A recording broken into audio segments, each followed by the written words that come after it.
We are at the Indianapolis Motor Speedway as we come towards the end of Porsche Carrera Cup North America. 14 corners, just under 2.5 miles. We go the wrong way down the start-finish straight of the oval, cut through what we make is turn one. There's a little cut through down there, and then onto what I call the infield straight, Tillman Boulevard in reality. Little bit of a twiddly bit before we go back on the exit of turn 2 and go back down the short chute to turn 1. Yeah, it's very odd if you watch the oval racing. We are ready to go racing. There are 40 minutes on the clock. There are 28 cars on the track, split into 3 classes. Luke Hartog in the white and green car on the right-hand side of the start-finish line. As Jimmy Liebele alongside great qualifying from Jimmy. Shea Adam and Jeremy Hindorf. I've just renamed myself. Shea Adam and John Hindorf ready to take you through this in the front row. We're very close together. There's almost a touch there. As we cross the line, the countdown clock starts and Luke Hartog immediately dives to his right, trying to stay away from Liebele in the red, white and blue cars. They head down towards the first corner. Let's see if anybody overshoots and goes through the cut out. No, at the moment they've all got through. Luke Hartog has converted that pole position into the lead. Nicely done by everybody through into third. That looked like Alex Sedgwick in the JTX Autosport PT car. It's been very clean racing so far. Very hard from Yves Baltas as he was trying to defend from Elias De La Torre and open the door for Saber Cook, and she has big contact with Elias, who turned down on her. Didn't quite realize that she was there, I would say, from Elias, but both cars managing to continue after the 4 got briefly airborne. Very exciting opening lap and mostly clean. This was where she had the big accident that curtailed her season, the end of last year. Baltas side-by-side contact in the green and grey car as he turned in, but that white and grey car was there right at the apex. Do you know what? I think that's a racing incident.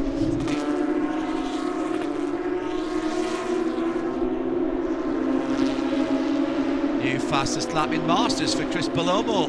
Second place behind Richard Edge, who's taken over the lead in Masters. So Chris Palomo's had a bit of a mare, actually.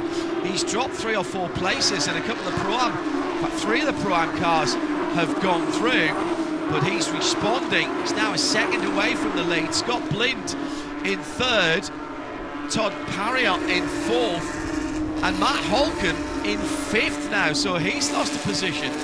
We now get a good look at the Pro-Am battle as that's coming back together nicely. Alan Metney has lit the afterburners, and the iFly car is indeed flying. Marco Cironi now has a lot of company right behind him, and again, championship lead going the way of Cironi. He's not fighting Metney at this stage of the season.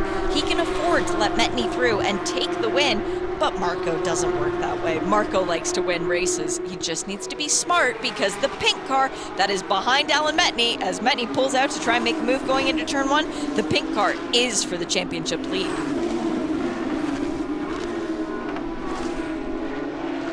99 then down the inside. That's Alan Metney in the GT Silver car.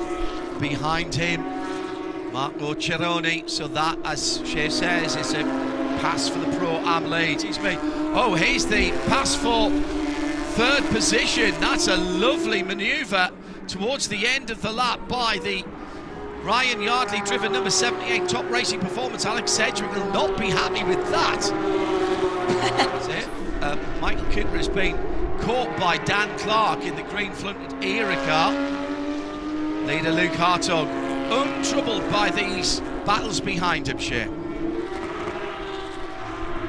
Yeah, absolutely right. A little bit of something. That is a little bit of a problem on the front of Chris Palomo's Kelly Moss racing car. The left front has been a wee bit of contact between that car and Scott Blind in the Ruckus racing machine.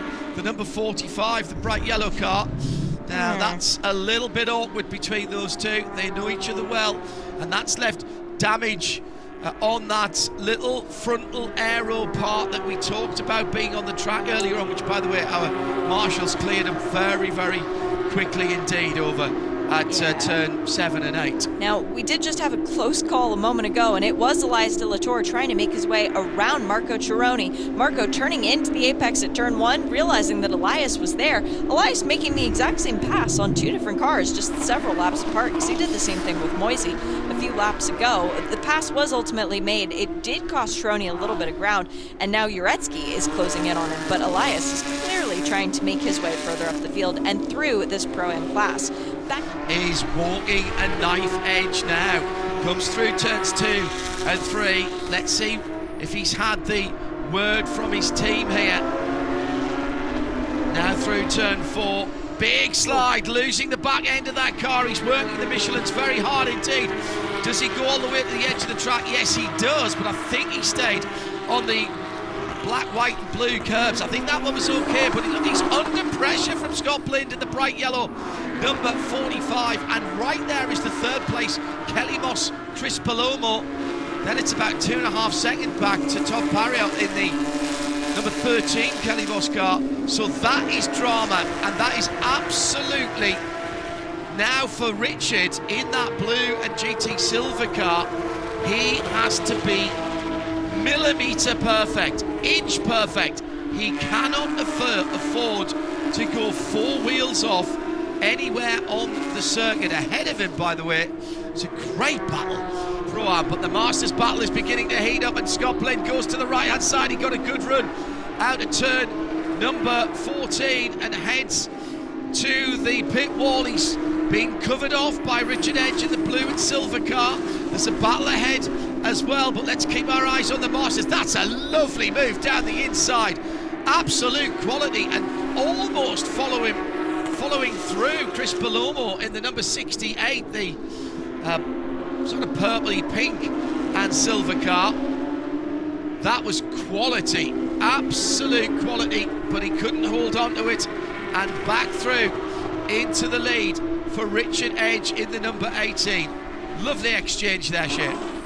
There's actually just been some breaking news, John, because at the bottom of the timing screen, we have a penalty for multiple track limit violation, 10-second post-race, Richard Edge. So that car, effectively, in the lead of the Masters class, the blue and yellow and silver car, does not exist. Now, somebody needs to get on the phone and tell Scott Blind in second, because he is the effective leader. He doesn't need to pass the car ahead of him on track, but he's competitive. So that'll be the big challenge for Scott Blind. Yeah, we've actually just had a car go around, and that was Matt Halcomb. He's dropped down to 6th in category, but remember, our effective leader is the number 18. The moments that he ran wide at turn 6, it doesn't take much, but race control is looking. Do you have 2 wheels on the racing surface, i.e. the darker stuff? The answer was no for Richard Edge, and the final time they broke the camel's back, well, it was just a straw, but it was enough as Ryan Yardley dives down the inside on Jimmy Lieber. Decisive move to take away the second position on the podium, and now he's checking out. That was very early on in the lap too. He had to have set that up coming down the straight. I think he may have got a problem. Is that an issue with the car? He has air in all of his Yokohamas as far as I can see. Lieber into the pits. He's had to pull out a second. Ryan Yardley did make the overtake, but it looked a bit too easy, as Shea rightly said, at the early part of the lap. So Alex Sedgwick will come up into 3rd and on the podium for JDX Racing, but he's fighting Michael Cooper for Baby Bull Racing. They're just 0.3 of a second behind, and also Yves Boltas into the pits for ACI. So both of the ACI cars have come into the pit, Shea, in the Masters category. Now this might help Richard Edge, of course, because it's put a gap into him. Checkered flag for Luke Hartog. He'll win overall. For Kelly Moss, it's a reasonable victory. And he has got 8 seconds on the rest of the field. Ryan Yardley confirmed in second with 4.5 seconds back to Alex Sedgwick. I'm trying to do a bit of quick arithmetic for Richard Edge and to see how far down Matt Holcomb and Todd Parriott has pitted. So Matt Holcomb comes through at... that's interesting. So I need to see where Richard Age finishes. I think Matt Holcomb's been lapped. I think Richard Age is only going to drop down to 4th place, Shay, with that 10 seconds. Indianapolis Motor Speedway. Luke Hartog by 8.5 seconds from Ryan Yardley in 2nd. Alex Sedgwick in 3rd after a late race drama that saw Jimmy Libra 2nd place qualifier and standing in 2nd at the time pulled in to the pit lane. Michael Cooper, Zach Vanier, Dan Clark dropped back to 6th at the end. A few people struggling, I think, with performance at the end, from Colin Kaminsky, Michael McCann in 8th, Sabra Cook absolutely brilliantly driving up into 9th position, and Jake Pedersen makes up the top 10. Alan Metney wins in the green numbered class. That's the Pro-Am ahead of Efren Castro and Moise Oreski, 11th, 13th and 14th. Those drivers. Congratulations to Madeline Stewart in 15th, by the way. We are ready for our second race of 2 this weekend for the Porsche Carrera Cup North America, as we head towards the close of what's been a super exciting and competitive season here in 2024. We are literally just outside the downtown area of Indianapolis in Speedway, Indiana.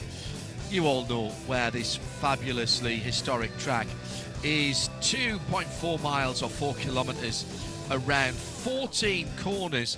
We are going, every time we're on the oval, we're going in the wrong direction. So if you've watched the 500s here, then everything is turned around. So wrong way down the start-finish straight, down towards turn 4, which is our turn 1. Then we double back through the middle part of the infield and come round the wrong way back from turn 2 to turn number 1. Beautiful 2x2 formation, 40 minutes on the clock. Are you ready to go racing? Flat 6, 4 litre, normally aspirated, 500 horsepower in each of these cars, and we're green and racing. The weekend of the TireRack.com battle on the bricks. This is Porsche Carrera Cup North America. And Luke Hartog weaves one way or the other. Alex Sedgwick stays in it, tries to go around the outside in the red car. He'll have the inside for turn 2, but he's pushed wide. And that allowed Dan Clark, I think, to come through into 3rd place. Ryan Yardley tried to tough it out just a little bit there, but Clark was the better. Starters from the front, and already a spinner down the field. John Getz, who finished the last race in the pits, has had, I think, a coming together. Michael Cooper was the car sliding around. What happened in the mid-pack? Oh, it was just a coming together. There was a moment there for Colin Kaminsky, who went off at turn 6. Did he maybe just drop a wheel on the grass under braking? Let's see. No, he was ushered out. Eased. Yeah, he was eased into it, wasn't he, by Yves Baltas in the ACI Motorsport. 2 GT silver cars going side by side past Jordan Wallace, who's the leader in class. One of them, the 99, the second of those 2 GT silver cars, is his competitor in the Pro-Am class. And we've got a drive-through penalty that's just been issued, John. Yves Baltas, incident responsibility with Colin Kaminsky, that ultimately resulted in Kaminsky sideways in the barrier at turn 6, will mean that the 15 comes down the pit lane. Now, Jordan Wallace does not need to fight off Madeline Stewart. She's in a different class than he is, and by fighting her, he's actually slowing himself down and opening the door for Alan Metney, and there goes Metney. Is off the track is Michael Cooper. Where is that? I think that was turn 2 or 3. Oh, and quite a bit of tire rub on the front of that Baby Bull car. 1, 2, 3, 4 across the track. Remember, he was battling with Yves Baltas. Baltas has got ahead, that was Zach and there was a Vanier. little bit of a bump, and it was Vanier, excuse me. Yes, Vanier had got ahead in the black and white car, but there was contact, and they both actually went off the track in front of the field. Luke Hartog has just on 0.8 of a second between the red car, himself and the red car of JDX's PT Autosports, Alan Sedgwick. Then Dan Clark and Ryan Yardley are battling for the last step on the box. Metney goes to the right-hand side. That's the long way around into turn 7. But of course, if he can't get the overlap, he might be able to make the inside and turn 8. He can't, and here comes that car Shay was talking about, Jeff Mosing for Top Racing Performance. It's a 3-way scrap. This little battle pack now, and this is for the Pro-Am top 3. Richard Edge in Masters is not that far behind, you know, and he's got his ACI Motorsports teammate Matt Holcomb with him. Richard really should have won yesterday. Dan Clark still holding off the black and gold number 78, Ryan Yardley, for top racing performance. They are battling for third and fourth, with Jimmy Liebler, the red, white and blue car, trying to come through in the background. Side by side, Metney in turn one in the iFly GT Silver number 99. That is a colour that you can buy your Porsche 911 in. This has been a really good drive by Jordan Wallace. He's feeling the pressure now a little bit more, Shea, because he's in the middle of the road, going into turn 7 and round the outside. For Metney, he'll get the inside curb of turn 8. He might be able to convert this, and here comes Jeff Morsing as well. Oh, that's brilliant stuff from Metney. He had to tough that one out. And just behind that top 4 battle for Pro-Am, Richard Edge is still having to deal with Efren Castro. But how about the battle for now a third place? Efren Castro's gone through on Richard Edge. They're not in the same category, and he's in that black and white car, caught up with Jeff Morsing. That is Ryan Yardley for top racing performance in the black and gold TCS sponsored machine. Now these two drivers, they just want the position, and Dan Clark will be a little bit disappointed he's not battling for the lead, but he's not going to give up this third position at all easily. He stays to the pit wall, now moves back to the middle at turn 1. Yardley's got round the outside, and he now there was a contact there, and still Luke Hartog doing a Luke Hartog job, and from being nothing, being 0.8 of a second, then all of a sudden it was 2 seconds, and right now it's 3.197 seconds at the line. Battle with Jordan Wallace going down the inside of Zach Vanier. They aren't battling for class, and Jordan Wallace wants to get closer to his Kelly Moss teammate in Pro-Am. At the moment, it is a Pro-Am. Well, just as I said that, Efren Castro falls off from third position in Pro-Am. It was, till that point, a Pro-Am podium sweep for Kelly Moss racing drivers, but Efren Castro in the 65 black and white car has just spun that away. Meanwhile, out front, championship implications, Luke Hartog leading the way.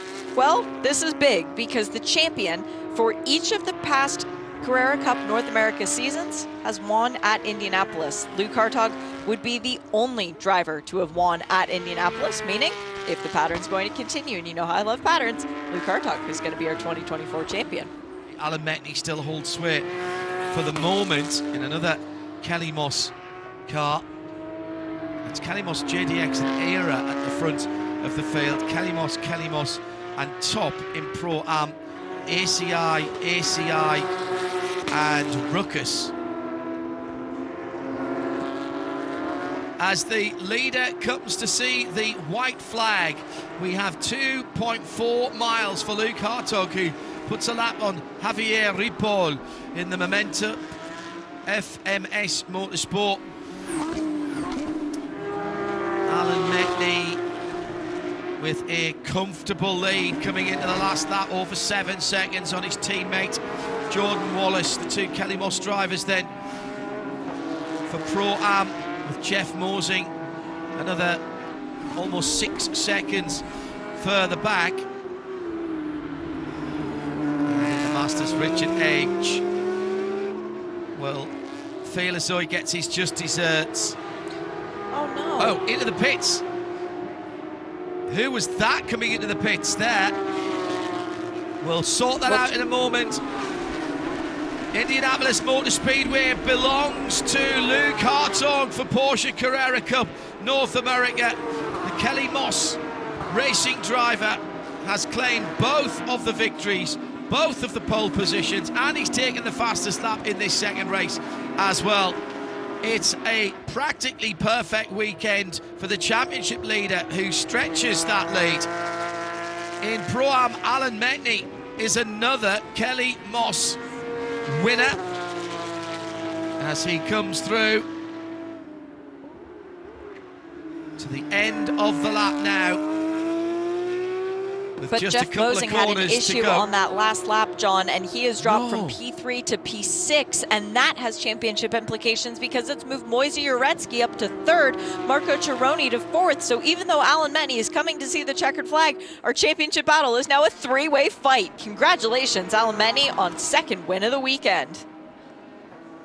So both of our Pro and Pro-Am winners were double winners. And actually, I was going to say Richard Edge crossed the line twice in the lead, but he didn't. He actually pulled over in the first race because he knew he had that 10-second penalty that would drop him to fourth position. It's tight on the line for the Masters category. They come up 20th, 21st and 22nd, and there's only half a second between them, but Richard Edge heads home, and ACI 1-2 with Matt Holcomb behind him, and Scott Blind right there at the end. Into the pits at the end, Angel Benitez pulled the number 5 car in. He was a lap off the lead, but he won't come down. He won't see the checkered flag other than in the pit lane. So Luke Hartog then, as I said, Mary Poppins weekend, practically perfect. 18 podium steps were filled this weekend, 8 of them taken up by Kelly Moss drivers. Luke Hartog has pulled away at the head of the pro field. Alan Metni has made his championship charge at the right time in the Pro-Am. And Richard Edge does get his victory for ACI Motorsports for Shea Adam. Hi folks, Lee Diffie from NBC Sports here. If you truly enjoyed what you just watched, you can get more news, interviews, and highlights by subscribing to the Motorsports on NBC YouTube page. You can get it all, so go for it.